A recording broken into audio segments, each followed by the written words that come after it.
最近，中华电视受邀到联邦广场上的 BMWH Theatre 共同维护言论自由。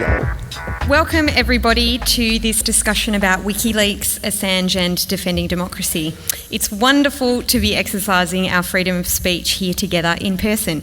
Now obviously the plight of Assange is very important to this discussion, particularly I think as we as Australians have a special responsibility as the only citizenry who can directly demand the protection and the lawful treatment of him as an Australian citizen.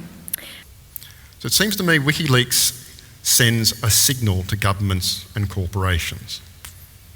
The signal is that there is no safe place for them.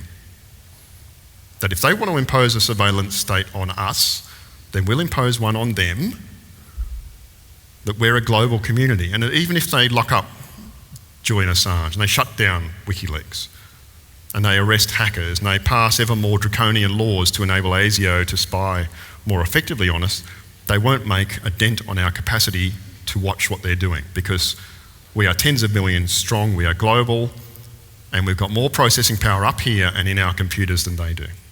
I like to try and sort of look back on what I call the sort of waves of interconnectedness that society has previously seen. And there have been, in history, there have been periods when society has witnessed explosions in connectivity between people.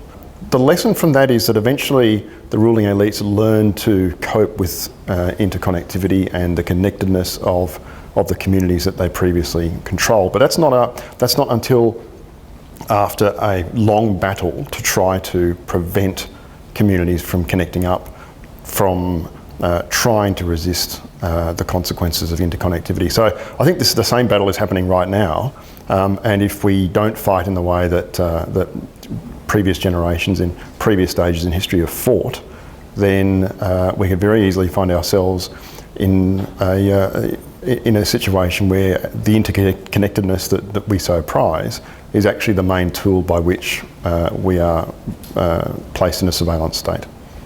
So one organisation that of course has become the lightning rod for this is the organisation WikiLeaks. And as Australians, we have a special responsibility. We know we do as global citizens as well, but as holders of Australian passports and electors, people who can vote in this Australian Parliament, we have a special responsibility to look after an Australian citizen who has found himself, legitimately or not, in the firing line for this huge and diffuse global movement towards global civil society and global democracy.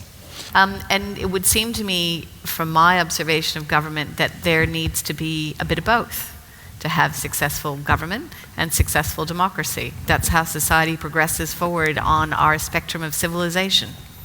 休息过后马上回来，您正在收看中华电视。